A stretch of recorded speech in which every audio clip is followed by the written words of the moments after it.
Social മീഡിയയിൽ ഗീർവാണം പാതിരാത്രി പോയിട്ട് കാലുപിടിക്കൽ Anwar is not our headache അഥവാ അൻവർ ഞങ്ങൾക്കൊരു തലവേദനയല്ല എന്ന് പറഞ്ഞ വ്യാജനെ പിന്നെ കണ്ടത് പാതിരാത്രിയിൽ അൻവറിന്റെ വീട്ടിലാണ്. കൂടെയുള്ള ഒരുത്തൻ വീഡിയോ എടുത്ത് പുറത്ത് വിട്ടില്ലായിരുന്നെങ്കിൽ ഇന്നും സോഷ്യൽ മീഡിയയിൽ കടന്ന് തളക്കുമായിരുന്നു ഈ പുന്നാരമോൻ. ഒരു വശത്ത് അൻവർ ഞങ്ങൾക്ക് ഒരു ചുക്കുമല്ല എന്ന് വീമ്പ് പറയുകയും മറുവശത്ത് അൻവറിന്റെ മുന്നിൽ പാതിരാത്രിയിൽ കമിഴ്ന്ന് കടന്ന് കാല് നക്കുകയും ചെയ്യാൻ ഒരു ഉളുപ്പമില്ലാത്ത ഒരു ഭൂലോക നാറി. കുറെ നാറികൾ ചേർന്ന് വ്യാജ ID കാർഡ് ഉണ്ടാക്കി വോട്ട് ചെയ്യിപ്പിച്ച് ഉള്ളതിൽ വെച്ച് ഏറ്റവും മികച്ച നാറിയെ യൂത്ത് കോൺഗ്രസിന്റെ പ്രസിഡന്റ് ആക്കിയാൽ ഇതൊക്കെ അനുഭവിക്കണം. ഇവിടെ മാത്രമല്ല, വ്യാജ പുന്നാരമോൻ മുമ്പ് പാലക്കാട് മത്സരിക്കുമ്പോഴും തന്നെ രഹസ്യമായി വന്ന് കണ്ടിരുന്നുവെന്ന് അൻവർ ഇപ്പോൾ പറയുന്നുണ്ട്. ഒരു മണിക്കൂറോളം ഞങ്ങൾ ഇരുന്ന് സംസാരിച്ചു. അദ്ദേഹം പറഞ്ഞു, നിങ്ങൾ വെയിറ്റ് ചെയ്യൂ, മറ്റന്നാൾ വരെ ഉണ്ടല്ലോ നോമിനേഷൻ കൊടുക്കാൻ, എന്തെങ്കിലുമൊക്കെ സെറ്റിൽമെന്റ് ഉണ്ടാകും. വളരെ സൗഹൃദപരമായി സംസാരിച്ച് പോവുക. അദ്ദേഹത്തിന് എന്നോട് വേറൊരു ബന്ധമുണ്ട്. അദ്ദേഹം പാലക്കാട് മത്സരിക്കുമ്പം അദ്ദേഹത്തിന് പരിപൂർണ പിന്തുണ ഞാൻ കൊടുത്തതാണ്. ഇതേപോലെ സ്വകാര്യമായി എന്നെ വന്ന് കണ്ടതാ. ഞാൻ ഇന്ന് വരെ ഒരാളോട് ഇത് പറഞ്ഞിട്ടില്ലല്ലോ. അൻവറിനോടൊന്നും പറയാൻ പറ്റില്ല എന്നാണല്ലോ പറയുന്നത്. 4 ദിവസം മുമ്പ് കെ സുധാകരൻ മഞ്ചേരിയിൽ വന്ന് എന്നെ കണ്ടു. ഞാൻ ആരോടെങ്കിലും പറഞ്ഞോ? കെ സുധാകരനല്ലേ നിങ്ങളോട് വെളിപ്പെടുത്തിയത്? ഏതായാലും ഈ വിഷയവുമായി ബന്ധപ്പെട്ട ചർച്ചയിൽ ഡോക്ടർ പ്രേംകുമാർ UDFന്റെ നാണം കെട്ട കളികളെ കണക്കിന് പരിഹസിക്കുന്നുണ്ട്. ശ്രീ പ്രേംകുമാർ, ഇതത്ര ഇഷ്യൂ ആക്കണ്ട എന്ന് സാധാരണഗതിയിൽ പറയാറുള്ളത് UDFന്റെ നേതാവ് PK കുഞ്ഞാലിക്കുട്ടിയാണ്. ഇത് മാധ്യമങ്ങൾ ഉണ്ടാക്കിയെടുക്കുന്ന CPM ഏറ്റു പറയുന്ന ഒരു ഇഷ്യൂ എന്നതിനപ്പുറത്ത് ഇതിലൊരു വളരെ നിഷ്കളങ്കമായ സ്നേഹം നിറഞ്ഞു നിൽക്കുന്ന ഒരു കൂടിക്കാഴ്ച എന്ന നിലയ്ക്ക് മാത്രം കണ്ടാൽ പോരെ? അതായത് ഞാൻ സന്ദീപ് വാര്യരുടെ ഡയലോഗ് ശ്രദ്ധിക്കുകയായിരുന്നു. അത് ഒരുപക്ഷെ ഞാൻ ഏറ്റവും തീവ്രമായിട്ട് തർക്കിക്കുകയും വിയോജിക്കുകയും ചെയ്തിട്ടുള്ള ഒരു രാഷ്ട്രീയ പ്രവർത്തനമാണ് സന്ദീപ് വാര്യർ. അന്നൊക്കെ RSSന്റെ BJPയുടെ കൂടെയായിരുന്ന സമയത്ത് അദ്ദേഹം പറയുന്ന കാര്യത്തിൽ ഉറച്ചു നിൽക്കുമായിരുന്നു. കോൺഗ്രസിൽ വന്നതിന് ശേഷം സന്ദീപ് വാര്യർക്ക് വന്നിട്ട് ഒരു അവസ്ഥ ഇതാണ്: ഒരു ചർച്ചയിൽ പോലും ഒരു പറഞ്ഞ കാര്യത്തിൽ നിൽക്കാൻ പറ്റാതാവുക. അത് അദ്ദേഹത്തിന്റെ വ്യക്തിപരമായ പ്രശ്നമാണെന്ന് ഞാൻ വിചാരിക്കുന്നില്ല, കോൺഗ്രസിന്റെ പ്രശ്നമാണ്. അല്ലെങ്കിൽ ഇപ്പോഴത്തെ നിലമ്പൂർ കോൺഗ്രസിന്റെ അവസ്ഥയാണത്. എന്തിനാണ് രാഹുൽ മാങ്കൂട്ടത്തിൽ ഒളിച്ചു വന്നത് എന്നുള്ളത് PV അൻവർ തന്നെ പറഞ്ഞിട്ടുണ്ട്. പാലക്കാട് ഉള്ളപ്പോഴും ഇങ്ങനെ എന്നെ ഒളിച്ചു വന്ന് കണ്ടിട്ട് ഞാനിതുവരെ ആരോടും പറഞ്ഞിട്ടില്ലല്ലോ, അതുപോലെ തന്നെ നട്ടപ്പാതിരിക്ക് വന്നതാണെന്ന്. നമ്മൾ ഈ വിഷ്വൽസ് കാണുന്നത് എങ്ങനെയാണ്? വീട്ടിലേക്ക് രാഹുൽ മാങ്കൂട്ടത്തിൽ പോകുന്ന സമയത്ത് വീഡിയോ ഷൂട്ട് ചെയ്തിട്ടില്ല. ഇറങ്ങുന്ന സമയത്ത്, അതായത് പറഞ്ഞ് അടിച്ചു പിരിഞ്ഞ് മോനെ നീ പോയിക്കോ, എന്നെ നിന്റെ വഴിക്ക് കിട്ടില്ല എന്ന് പറഞ്ഞ് ഇറങ്ങുമ്പം അൻവറിന്റെ കൂടെയുള്ള ആളുകൾ ഷൂട്ട് ചെയ്ത വീഡിയോ ആണ്. അവർ തന്നെയാണ് ചാനലുകൾക്ക് അയച്ചു കൊടുത്തിട്ടുള്ളത്. ഇനി രാഹുൽ മാങ്കൂട്ടത്തിലെ മാത്രം ഇക്കാര്യത്തിൽ കോർണർ ചെയ്യരുത് എന്നാണ് എന്റെ അഭിപ്രായം. അദ്ദേഹത്തെ കളിയാക്കാൻ കോർണർ ചെയ്യരുത്. എന്തുകൊണ്ടെന്നറിയോ? ഇതിനേക്കാൾ മുന്നേ അൻവറിനെ രഹസ്യമായിട്ട് പോയി കണ്ടത് കോൺഗ്രസ് വർക്കിംഗ് കമ്മിറ്റി മെമ്പറും മുൻ KPCC പ്രസിഡന്റുമായ K സുധാകരനാണ്. VD സതീശനും UDFന്റെ തീരുമാനം വളരെ കൃത്യമായിട്ടും വളരെ ലോജിക്കലായിട്ടും എനിക്കൊക്കെ ബഹുമാനം തോന്നിയിരുന്നു. അതായത് AICC അംഗീകരിച്ച് പ്രഖ്യാപിച്ച ഒരു സ്ഥാനാർത്ഥി ശരിയല്ല എന്നും തോൽക്കുമെന്നും അയാൾ CPMന്റെ ഏജന്റ് ആണെന്നും പിണറായി വിജയന്റെ പിന്നണി പോരാളിയാണെന്നും പറയുന്ന ഒരാളുമായി ചർച്ചയില്ല എന്ന് VD സതീശൻ പറഞ്ഞതിന് ശേഷം മഞ്ചേരിയിൽ ചെന്ന് അൻവറിനെ കണ്ട് നിങ്ങൾ ഞങ്ങളുടെ കൂടെ വരണം എന്ന് പറഞ്ഞ ആളുടെ പേര് K സുധാകരൻ എന്നാണ്. അദ്ദേഹം KPCC പ്രസിഡന്റ് സ്ഥാനത്ത് നിന്ന് മാറിയിട്ട് എസ്കലേഷൻ കൊടുത്തതാണ് കോൺഗ്രസ് വർക്കിംഗ് കമ്മിറ്റി മെമ്പറായിട്ട്. ഇതേ കുഞ്ഞാലിക്കുട്ടിയുടെ വലിയ ഇഷ്യൂ ആക്കണ്ട എന്ന് പറയുന്ന കുഞ്ഞാലിക്കുട്ടിയുടെ UDFന്റെ സ്ഥാപകരിൽ ഒരാളാണ്. VD സതീശൻ UDFന്റെ സ്ഥാപകരിൽ ഒരാളല്ല. കുഞ്ഞാലിക്കുട്ടി UDFന്റെ സ്ഥാപകരിൽ ഒരാളായിട്ടുള്ള കുഞ്ഞാലിക്കുട്ടിയാണ് ഇയാൾക്ക് അഷുറൻസ് കൊടുത്തത്, നിങ്ങൾക്ക് കോഴിക്കോട് വന്നാൽ KC വേണുഗോപാലിനെ കാണാമെന്ന്. KC വേണുഗോപാലിനെ കാണാൻ പറ്റാതിരുന്നത് VD സതീശൻ പാര വെച്ചുകൊണ്ടാണെന്ന് അൻവർ വിളിച്ചു പറയുന്നു. VD സതീശൻ ഇതുവരെ അത് നിഷേധിച്ചിട്ടില്ല. നമുക്കറിയാം, അന്നത്തെ ഇവന്റ്സ് നോക്കിയാൽ കോഴിക്കോട് DCC പ്രസിഡന്റ് ഇദ്ദേഹത്തെ കാണാൻ പോകുന്നു, ജയന്ത് ഇദ്ദേഹത്തെ കാണാൻ പോകുന്നു. അതായത് നിലമ്പൂരിലെ കോൺഗ്രസിനും UDFനും അൻവറിന്റെ കാര്യത്തിൽ ഒരു നിലപാടില്ല, ഡിസിഷൻ ഇല്ല എന്നുള്ളതാണ് സത്യം. അങ്ങനെ ആയിപ്പോകാനുള്ള കാര്യം എന്താണെന്നറിയോ? ഒരാഴ്ച മുമ്പ്, അതായത് ആര്യാടൻ ഷൗക്കത്ത് നോമിനേഷൻ കൊടുക്കുന്ന സമയത്ത് UDFന്റെ ഓഫീസിലുണ്ടായിരുന്ന 3 പേരാണ് ഇന്ന് അവിടെ 3 സ്ഥാനാർത്ഥികളായിട്ടുള്ളത്. ഒന്ന് ആര്യാടൻ ഷൗക്കത്ത്, രണ്ടാമത്തത് PV അൻവർ. മെനഞ്ഞാന്നും VD സതീശൻ പറഞ്ഞത് PV അൻവറിനെ UDFൽ എടുക്കാൻ ഞങ്ങൾ തീരുമാനിച്ച് കഴിഞ്ഞതാണെന്നാണ്. K മുരളീധരനും വ്യക്തമായി പറയുന്നു അത് എഴുതി കൊടുത്തിട്ടില്ല എന്ന് മാത്രമേ ഉള്ളൂ, 2-ാം തീയതിയിലെ യോഗത്തിൽ തീരുമാനിക്കുമെന്നുള്ളത്. മൂന്നാമത്തത്, ഇന്നലെ രാത്രി വരെ UDFന്റെ നേതാവായിരുന്ന കേരള കോൺഗ്രസ് പാർട്ടിയുടെ നേതാവാണ് BJPയുടെ കാൻഡിഡേറ്റ്. അതായത് മെനഞ്ഞാന്ന് വരെ UDFന്റെ ഓഫീസിൽ ഉണ്ടായിരുന്ന 3 ആളുകളാണ് 3 പാർട്ടികളുടെ ചിഹ്നവുമായിട്ട് അവിടെ മത്സരിക്കുന്നത്.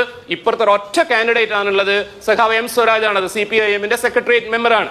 അതുകൊണ്ട് തന്നെ UDFന് ഇനി ഇതിനേക്കാൾ ഭീകരമായിട്ടുള്ള, ഇതിനേക്കാൾ നാണംകെട്ട കളികൾ അവർ കളിച്ചു കളിച്ചുകൊണ്ടിരിക്കും. അത്രയും ദയനീയമായ ഒരു അവസ്ഥയിൽ, അതായത് കോൺഗ്രസിന്റെ AICC തീരുമാനിച്ച ഒരു കാൻഡിഡേറ്റ് പരാജയപ്പെടുമെന്ന് ഉറപ്പാണ്, അയാളുമായിട്ട് എനിക്ക് പ്രശ്നമുണ്ട് എന്ന് നിരന്തരം പറഞ്ഞുകൊണ്ടിരിക്കുന്ന ഒരു മനുഷ്യൻ, അത് ഏത് വോട്ടർ ആയിക്കോട്ടെ. സന്ദീപ് വാര്യർ പറയുന്നത് നമുക്ക് മനസ്സിലാവാത്ത കാര്യമാണത്. നിങ്ങൾ വോട്ട് ചോദിക്കാൻ ഒരാളെടുത്ത് ചെല്ലുന്നു, അയാൾ പറയാണ് ആര്യാടൻ ഷൗക്കത്ത് പരാജയപ്പെടണമെന്നാണ് എന്റെ വിശ്വാസം, അയാൾ പരാജയപ്പെടും എന്ന് പറഞ്ഞാൽ അയാളെ വീട്ടിൽ പിന്നെയും പോയിട്ട് വോട്ടിന് ചോദിക്കില്ലല്ലോ. ശരി, നിങ്ങൾ നിങ്ങളുടെ വ്യൂ എന്ന് പറഞ്ഞിട്ട് പോകുന്നുള്ളതല്ലേ രാഷ്ട്രീയ പ്രവർത്തനം. എങ്ങനെയെങ്കിലും വോട്ട് പിടിക്കുന്നുള്ളത് ശ്രീകുമാറിന് പറയാം, പക്ഷേ റെസ്പോൺസിബിൾ പൊളിറ്റിക്സിൽ നിൽക്കുന്ന ആളുകൾ പറയുന്ന ഒരു ഡയലോഗ് അല്ല ഇത്.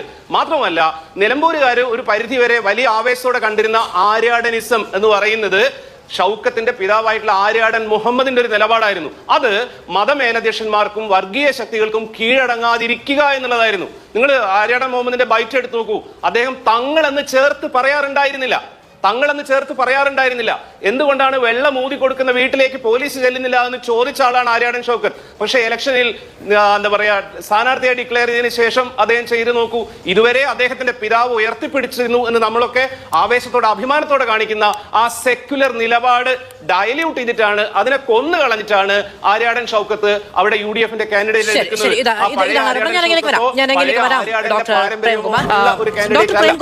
21,000 വോട്ടിന്റെ വ്യത്യാസം 2 തെരഞ്ഞെടുപ്പുകൾ കൊണ്ട് അവിടെ ഉണ്ടായിട്ടുണ്ട് LDFന്. ആ 21,000 വോട്ട് എന്ന് പറയുന്നത് അൻവറിന്റെ വോട്ടാണ് എങ്കിൽ അത്ര എളുപ്പമായിരിക്കില്ല ഇതിൽ വോട്ട് സമാഹരണം. അൻവർ പ്രത്യേകിച്ച് ഒരു സ്ഥാനാർത്ഥിയായി നിൽക്കുകയാണ്, TMCയുടെ സ്ഥാനാർത്ഥിയായി നിൽക്കുകയാണ്, അൻവർ തന്നെയാണ് മത്സരിക്കുന്നത് എങ്കിൽ ഈ 21,000 വോട്ട് എന്ന് പറയുന്നത് അൻവറിന്റെ വോട്ടാണ് എങ്കിൽ അത്ര എളുപ്പമായിരിക്കില്ല ഈ പോരാട്ടം. മാധു, ഇതിനോട് ചേർന്നുള്ള കാര്യം തന്നെയാണ് സന്ദീപ് വാര്യർ പറഞ്ഞത്. അതായത് അൻവർ LDFന്റെ MLA ആയിരുന്നു, ഇപ്പം LDFന്റെ MLA മത്സരിക്കുന്നുണ്ട്, LDFന്റെ വേറൊരു കാൻഡിഡേറ്റ് മത്സരിക്കുന്നുണ്ട് എന്നുള്ളത്. ഇതിന്റെ തൊട്ട് മുന്നേ വേറൊരു സത്യം നമ്മുടെ മുന്നിലുണ്ട് കേട്ടോ. സന്ദീപ് പറഞ്ഞ മറ്റൊരു കാര്യം ശരിയാണ്. PB അൻവർ പിണറായി വിജയനെതിരെയൊക്കെ പ്രസംഗിക്കാൻ സംസാരിക്കാൻ തുടങ്ങിയ സമയത്ത് കേരളത്തിൽ ഏറ്റവും കൂടുതൽ മീഡിയ അറ്റൻഷൻ കിട്ടിയ നേതാവായിരുന്നു PB അൻവർ. പക്ഷെ അത്രയും മീഡിയ അറ്റൻഷൻ കിട്ടിയിട്ട് പോലും CPIMന്റെ സംസ്ഥാന സെക്രട്ടറി ഒരു ഒറ്റ വാചകമേ പറഞ്ഞിരുന്നുള്ളൂ, അൻവറും CPIM തമ്മിൽ ബന്ധമില്ല എന്ന്. 2 പൊതുയോഗങ്ങളിലും കേരളത്തിലുള്ള മുഴുവൻ ചാനലുകളും മുഴുവൻ സിറ്റിസൺ ജേർണലിസ്റ്റുകളും അരിച്ച് പരതി നോക്കിയിരുന്നു ഒരു CPM പ്രവർത്തകനെങ്കിലും കിട്ടുമെന്നുള്ളത്. ഞാനൊക്കെ വിചാരിച്ചിരുന്നു 100 കണക്കിന് CPM പ്രവർത്തകർ പോവും ആ പൊതുയോഗത്തിൽ എന്നുള്ളത്. ഒരൊറ്റ കുട്ടിയെ പോലും, നിലമ്പൂരിന്റെ മണ്ണിൽ നിന്ന് CPMന്റെ സഹയാത്രികർ പോലും ആയിട്ടുള്ള ഒരൊറ്റ കുട്ടിയെ പോലും അൻവറിന്റെ 5 ലക്ഷം ആളുകൾ എന്നൊക്കെ ചില അവതാരങ്ങൾ വിളിച്ചു പറഞ്ഞ പൊതുയോഗത്തിൽ പോലും കണ്ടെടുക്കാൻ പറ്റിയിട്ടുണ്ടായിരുന്നില്ല. അത്ഭുതപ്പെടുത്തുന്ന രീതിയിൽ, ആവേശപ്പെടുന്ന രീതിയിലാണ് നിലമ്പൂരിലെ CPIM പ്രവർത്തകരും LDF പ്രവർത്തകരും അൻവറിന്റെ പുറത്തു പോകലിനോട് പ്രതികരിച്ചിട്ടുള്ളത്. പ്രേംകുമാർ, ഞാൻ പറയുന്നത് CPMന്റെ അണികളെ കുറിച്ചല്ല, അവിടെ ഒരു സന്ദീപ് വാര്യരെ കുറിച്ചാണ് പറഞ്ഞെങ്കിൽ ശരി. ഞാൻ പറഞ്ഞത് CPMന്റെ അണികളെ കുറിച്ചോ പാർട്ടി അംഗങ്ങളെ കുറിച്ചോ പാർട്ടി അനുഭാവികളെ കുറിച്ചോ അല്ല. അൻവറിന് സ്വന്തമായി അവിടെ നിന്നുണ്ടാക്കാൻ കഴിഞ്ഞ 10-21,000 വോട്ട്, അത് അൻവറിന് കീഴിൽ ഒരു ബ്ലോക്കായി നിൽക്കുകയാണ് എങ്കിൽ ഈ മത്സര ചിത്രം വ്യത്യസ്തമായിരിക്കും എന്നാണ് പറഞ്ഞത്. ഇനി 5 ലക്ഷം എന്ന് പറഞ്ഞ അവതാരങ്ങൾ ആരാണ് എന്ന് എനിക്കറിയില്ല. പക്ഷേ നിലമ്പൂരിൽ അൻവർ നടത്തിയ പൊതുയോഗങ്ങളിൽ ആളനക്കമുണ്ടായിരുന്നു, വലിയ തോതിൽ ആൾ പങ്കാളിത്തം ഉണ്ടായിരുന്നു. അതിന് അൻവർ എന്ത് പറയുന്നു എന്ന് കേൾക്കാൻ വന്നവരാണോ അൻവറിനെ അനുകൂലിക്കുന്നവരാണോ എന്നൊന്നും അവിടെ ആരെങ്കിലും സർവേ നടത്തിയിട്ടുണ്ടോ എന്ന് എനിക്കറിയില്ല.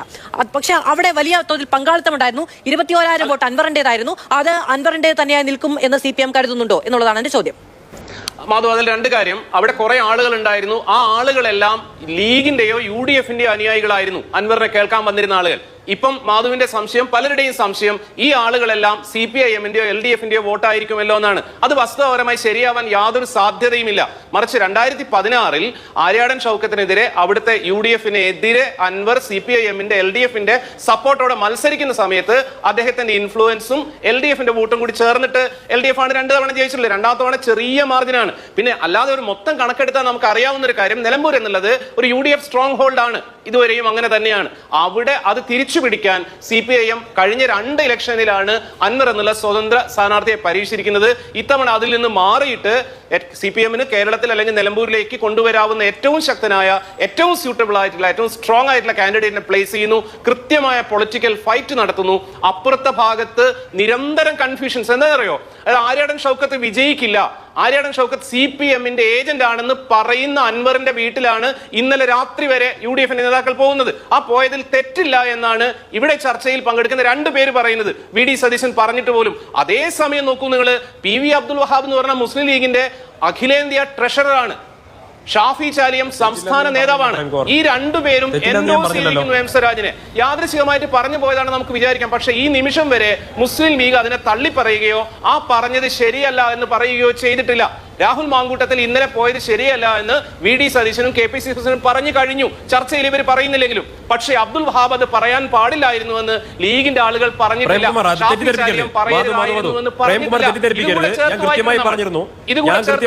അപ്പൊ എത്രത്തോളം യു ഡി എഫ് എന്നുള്ളത് എന്നുള്ള കാര്യത്തിൽ യു ഡി എഫ് നോക്കൂ. നിങ്ങൾ ഇപ്പോ അകത്തുള്ള ഏറ്റവും പ്രധാനപ്പെട്ട വി ഡി സതീശന്റെ പിടിവാശിയാണ് കാര്യങ്ങൾ വഷളാക്കിയത്. രാഹുൽ മാങ്കൂട്ടത്തിന്റെ രാത്രിയിലെ ചർച്ചയും ക്യാമറക്കാർ ക്ഷീണമാക്കി എന്നും ഫ്രാക്ചേർഡ് ആണ്, ശരിക്കും തകർന്ന അവസ്ഥയിലാണ്. പ്രേംകുമാർ ഞാൻ സന്ദീപ് ഞാൻ പറഞ്ഞത് കേട്ടിട്ട് അതിനെ വളച്ചൊടിക്കാൻ ശ്രമിക്കണ്ട. പ്രേംകുമാർ, ഞാൻ എവിടെയും രാഹുൽ മാങ്കൂട്ടത്തിൽ അൻവറിന്റെ വീട്ടിൽ പോയത് തെറ്റല്ല എന്ന് പറഞ്ഞിട്ടില്ല. ഡോക്ടർ പ്രേംകുമാർ പെട്ടെന്ന്. അല്ല സന്ദീപ്, അതായത് തെറ്റാണെന്ന് വി ഡി സതീശൻ പറഞ്ഞിട്ടുണ്ട്. രാഹുൽ മാങ്കൂട്ടത്തിൽ പോയത് തെറ്റാണ് എന്ന് സന്ദീപ് പറഞ്ഞ് ഞാൻ കേട്ടിട്ടില്ല. അത്രമാത്രമേ ഞാൻ പറഞ്ഞു. നിങ്ങൾ കോൺഗ്രസിന്റെ പങ്കെടുക്കുന്ന ആളാണ്. രാഹുൽ മാങ്കൂട്ടത്തിൽ ഇന്നലെ രാത്രി പോയത് തെറ്റാണ്. ഞാൻ ഈ ചർച്ചയിൽ കള്ളം പറയുന്നത്. താങ്കൾ ഒരു മാന്യനാണെന്ന് കരുതിയിട്ടാണ് ഞാൻ ഈ പറയുന്നത്. ഞാൻ ഈ ചർച്ചയിൽ കൃത്യമായി പറഞ്ഞിട്ടുണ്ട്. ഞാൻ കൃത്യമായി ആ കാര്യം പറഞ്ഞിട്ടുണ്ട്. ഞാൻ കൃത്യമായി പറഞ്ഞിട്ടുണ്ട് അത് തെറ്റാണ് എന്ന് ഞാൻ പറഞ്ഞിട്ടുണ്ട്. എന്നാൽ സന്ദീപ് വാര്യർ രാഹുൽ മാങ്ങയണ്ടി ചെയ്തത് തെറ്റാണെന്ന് പറഞ്ഞിട്ടില്ല. ആ ഭാഗം ഒന്ന് കേൾക്കാം. രാഷ്ട്രീയ നേതാക്കളാണ്, സ്വാഭാവികമായിട്ടും പലരും പലരെയൊക്കെ കാണും. ചിലതൊക്കെ വലിയ വാർത്താ പ്രാധാന്യം നേടും, ചിലതെല്ലാം വാർത്താ പ്രാധാന്യം നേടാതെ അങ്ങനെ സാധാരണ മീറ്റിങ്ങുകളായിട്ടങ്ങ് പോകും. ഇവിടെ യു ഡി എഫ് ഒരു വലിയ അലയൻസാണ്, യു ഡി എഫ് ഒരു വലിയ സഖ്യമാണ്. ആ സഖ്യത്തിൻ്റെ തീരുമാനങ്ങളൊക്കെ എടുക്കുന്നത് വളരെ ഐക്യത്തോടു കൂടി ഒരു കളക്റ്റീവായിട്ടുള്ള ഡിസിഷൻസ് ആണ് യു ഡി എഫിൻ്റെ ഭാഗത്ത് ഉണ്ടാകുന്നത്. അത് ഏതെങ്കിലും തരത്തിൽ ആരെങ്കിലും വ്യക്തിപരമായി ആരെങ്കിലും കണ്ടതിൻ്റെ ഭാഗമായിട്ട് നടക്കുന്ന ചായ ചർച്ചകളൊന്നും ഉണ്ടാക്കുന്ന തീരുമാനങ്ങളല്ല. അത് സ്വാഭാവികമായിട്ട് ഒരു തെരഞ്ഞെടുപ്പാകുന്ന സമയത്ത് ഒരു നാട്ടിൽ പോകുന്ന സമയത്ത് പരിചയമുള്ള ആളുകൾ തമ്മിൽ കണ്ടിരിക്കും, പോയിട്ടുണ്ടായിരിക്കും. സ്വാഭാവികം മാത്രം, അതൊന്നും അത്ര വലിയ ഇഷ്യൂ ആക്കേണ്ട ഒരു കാര്യമില്ല. പ്രേംകുമാർ, അൻവറുമായി ബന്ധപ്പെട്ട വിഷയത്തിൽ വി ഡി സതീശൻ ആദ്യം നിലപാട് പറഞ്ഞപ്പോൾ അത് വി ഡി സതീശൻ ഒറ്റയ്ക്കെടുക്കേണ്ട നിലപാടല്ല എന്ന് പറഞ്ഞത് മുൻ KPCC പ്രസിഡന്റാണ് കെ സുധാകരൻ. ഇപ്പോ ശ്രീ സന്ദീപ് വാര്യർ അടക്കം പറയുന്നു ഈ കാര്യവുമായി ബന്ധപ്പെട്ട് വി ഡി സതീശൻ പറയുന്നത് യു ഡി എഫിന്റെ ആകെ നിലപാടാണ്. യു ഡി എഫിന്റെ ആകെ നിലപാട് വി ഡി സതീശൻ പറഞ്ഞതിന് ശേഷവും അവിടെ പോകുന്നത് പാർട്ടിയുടെ MLA ആണ്. അപ്പോ ഇതിലെവിടെയാണ് ഈ പറയുന്ന പ്രതിപക്ഷ നേതാവിന്റെ വാക്കുകൾക്കൊരു സേ? അതായത് മധു, എൻ ശ്രീകുമാർ പറഞ്ഞത് സത്യമാണ്. അതായത് പ്ലാസ്റ്റിക് ഫ്രീ ക്യാമ്പസ് എന്നൊക്കെ പറയുന്നത് പോലെ അൻവർ ഫ്രീ UDF എന്നുള്ളൊരു നിലപാട് ഏറ്റവും കൃത്യമായിട്ട് പറഞ്ഞത് UDF ചെയർമാനായിട്ടുള്ള വി ഡി സതീശനാണ്. ആ നിലപാടിന്റെ പേരിൽ ബ്രോഡ് ലെഫ്റ്റ് ആയിട്ടുള്ള ആളുകളെല്ലാം അദ്ദേഹത്തെ അംഗീകരിക്കുകയും അഭിവാദ്യം ചെയ്യുകയും ചെയ്തിട്ടുണ്ട്. ഞാൻ അടക്കമുള്ള ആളുകൾ, ഇടത് സഹയാത്രികൻ എന്ന് എഴുതുന്ന വി ഡി സതീശന്റെ ആ നിലപാട് കൃത്യമായിരുന്നു. പക്ഷെ ആ നിലപാട് വാഴാൻ UDF-ലുള്ള മറ്റ് കക്ഷികളോ മറ്റ് നേതാക്കളോ സമ്മതിക്കുന്നില്ല എന്നുള്ളിടത്താണ് പ്രശ്നം. മാധു പറഞ്ഞതുപോലെ മുൻ KPCC പ്രസിഡന്റാണ് ആദ്യം അതിനെ തള്ളിപ്പറയുന്നത്. ആര്യാടൻ ഷൗക്കത്ത് തോൽക്കുമെന്ന് അൻവർ പറഞ്ഞതിൽ പെശകില്ല എന്ന് പറഞ്ഞാലാണ് കെ സുധാകരൻ. വി ഡി സതീശന് ഗൂഢലക്ഷ്യമുണ്ട് എന്ന് പറഞ്ഞതിന് ശേഷം PV അൻവറിനെ KC വേണുഗോപാലിന്റെ അടുത്തേക്ക് കാണാൻ പറഞ്ഞു വിടുന്ന ആളാണ് PK കുഞ്ഞാലിക്കുട്ടി. ഇതാണ് പ്രശ്നം.